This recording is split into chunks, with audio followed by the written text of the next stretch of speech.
These are my favorite fruit trees, ranked in order for this growing zone here in New Zealand in the Bay of Plenty. Low temperatures hit maybe -1 degree Celsius a couple times a year. Let's dive in. Cherries. Now this is gonna go into B. They don't fruit so reliably here, but they are delicious. Passion fruit, they're a little bit tricky to manage in the food forest, so they go in C. Next up are cherry guavas. These things are delicious, little snack-sized fruit, very sweet. They can fruit in the first year, maybe 2 years. Fantastic early succession for the food forest. They also can grow in really poor soils, so we're gonna give these an A.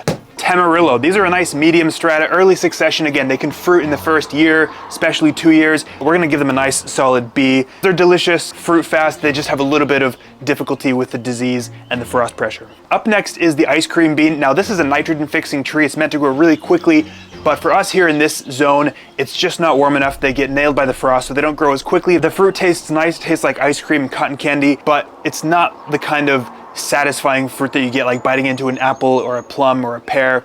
It's just kind of a snacky fruit. And so for that reason, it's not a great support species for us here, and it's more of a snack fruit. We're gonna give this a D.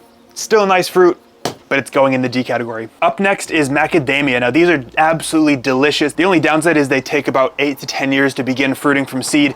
However, you can graft them. Now these are just absolutely incredible for you. They taste delicious. I can eat these all day long, and they fit into a nice high strata in your food forest. They love being in the understory as they grow. They will take a while to get productive. Macadamias, we're actually gonna put in the S tier. So for anybody who's been to my site here, you know that we have mandarins almost all year round, just with how many different varieties we have. Absolutely incredible. I could eat these all day long. Really delicious, especially the ones that come out of the agroforestry systems. I can't buy these from the grocery store because they just don't taste the same. So mandarins, one of my favorite fruits. We're actually gonna put these in the A category. Up next is feijoa, New Zealand's favorite fruit. Originally from south of Brazil and Uruguay, but here in New Zealand, they've been improved. They have better size, great flavors.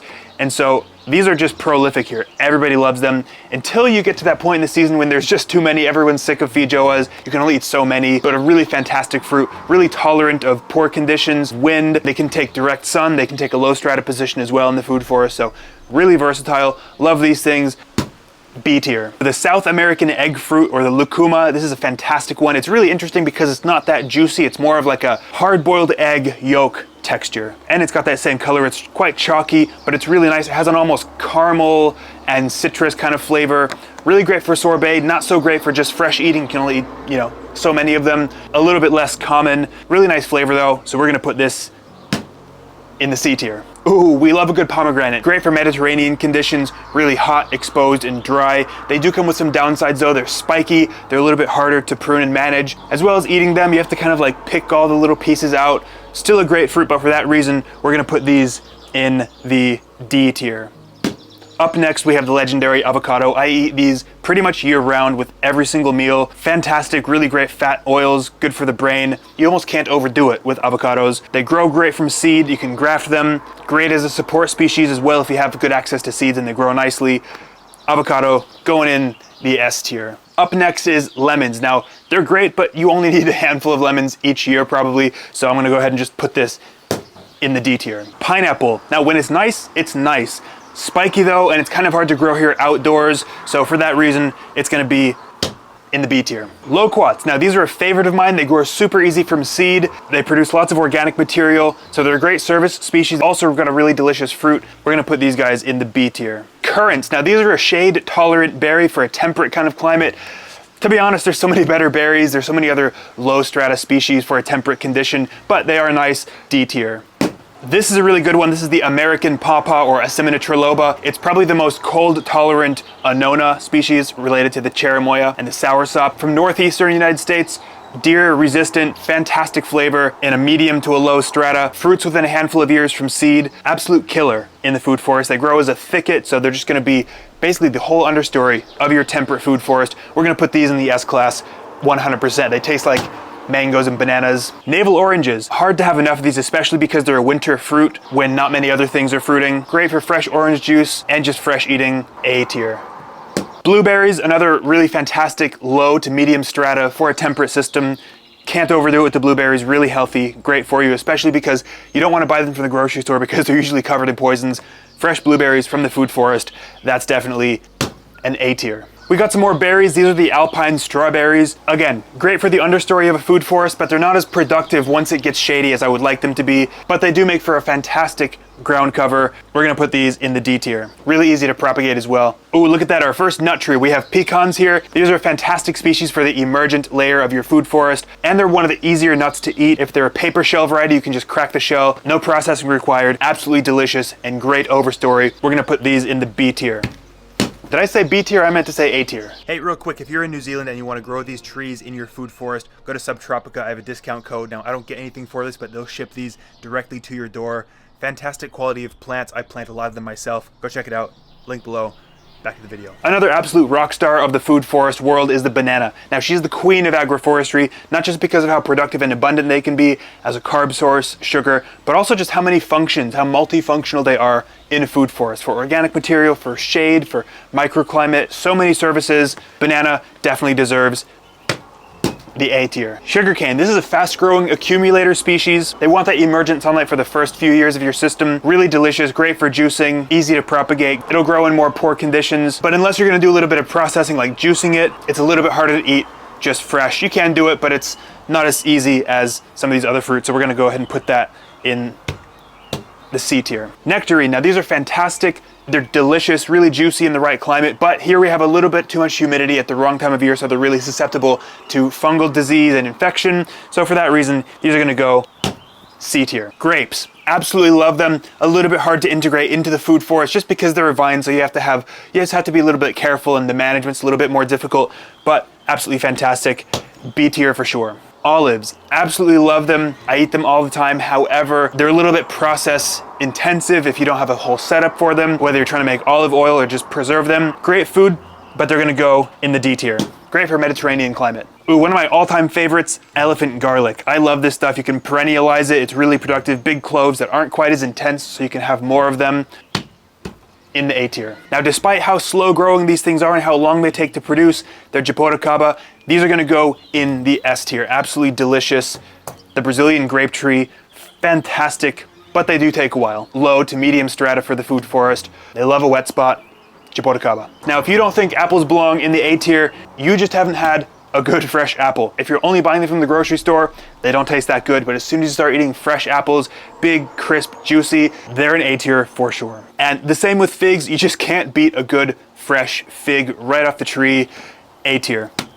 100%. Now, this is the Highland papaya. This is a photo of the mountain papaya, but it also includes the Rainbow Valley, the Babaco, a few other ones. Really delicious. Early succession in the food forest. They'll start fruiting in the first couple years. However, they're a little bit too acidic for me. I get burns on the side of my mouth when I eat too many of them. Still delicious, really floral, tropical, especially if you can't get away with going the full tropical papaya. Like we can't here, we get too cold, but these guys, they rock. But because of a little bit acidity, can't eat too many of them, they're going C tier. Now, these guys are great. They have a really weedy characteristic about them, the Cape gooseberry. Once they go to seed, they'll just go everywhere, but it's a fantastic one, especially for children because they grow in these little lanterns and they ripen, and these paper lanterns are just really fun. Great for maximizing the space. They'll grow in all these little really dark, shady corners.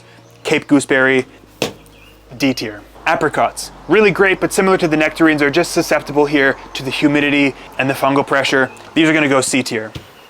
Blackberries, I like them, they're delicious, but I don't like having to train them on trellises unless they're ones that don't have spikes and don't really need to be trained on a trellis. C tier. Almonds, now these are fantastic. I've started growing them here and they're the best almonds I've ever eaten in my entire life. Absolutely love them. B tier. One of the more unusual ones, this is Miyoga ginger. It's actually a ginger that you don't harvest the roots from, you actually just eat the flowers, chop them up and dice them into like a salsa or a salad or a garnish. Fantastic, really, really nice because you don't have to disturb the roots, you don't have to dig anything up ever. They're perennial and they'll just exist in the understory. Miyoga ginger, love this stuff. Absolute S tier. Japanese raisin, another unusual one. It's a really fast-growing, emergent species, great for timber, but it's also got these really funky little fruits on it. You kind of eat them off the end of a stick like a monkey. It's just such an unusual fruit that most people don't know about it, and so if you're trying to do this commercially, it's gonna be really hard to sell because of how unusual it is. C tier. They're really great for a temperate, cold system. So this is not a lemon, it's a lemonade. It's a cross between a lemon and a mandarin. Only learned about them since moving to New Zealand, but they're fantastic. You can just eat them fresh, super sweet, not really acidic, shockingly good. B tier. These are really good. They're plantains, so they're not sweet bananas. You fry them, they're a carbohydrate, really fantastic, but not a regular for me. D tier, although I am growing a bunch. Strawberries, great for the early succession of your food forest, but they don't last long because they do need quite a bit of sunlight. And so if you're turning it into a forest, you gotta keep moving them onto the edge and keep planting them at the boundaries. But fantastic early succession for your food forest. C tier. Walnut. Controversial because a lot of people talk about how they don't let anything grow beneath them. I've observed nothing like that in my systems, but there are other nuts that I would prefer, like the almonds and the pecans. So walnuts are gonna go C tier. Plums, specifically Louisa plum. Now this is one of my absolute favorites. We've got tons of trees here. We sell them commercially and they're just like a temperate mango. Purple on the outside, yellow on the inside. The juiciest, most delicious plums you'll ever eat. Absolute S tier. Pears, especially the Asian or the Nashi pears, high emergent species in your food forest. Underrated, 100%. A tier.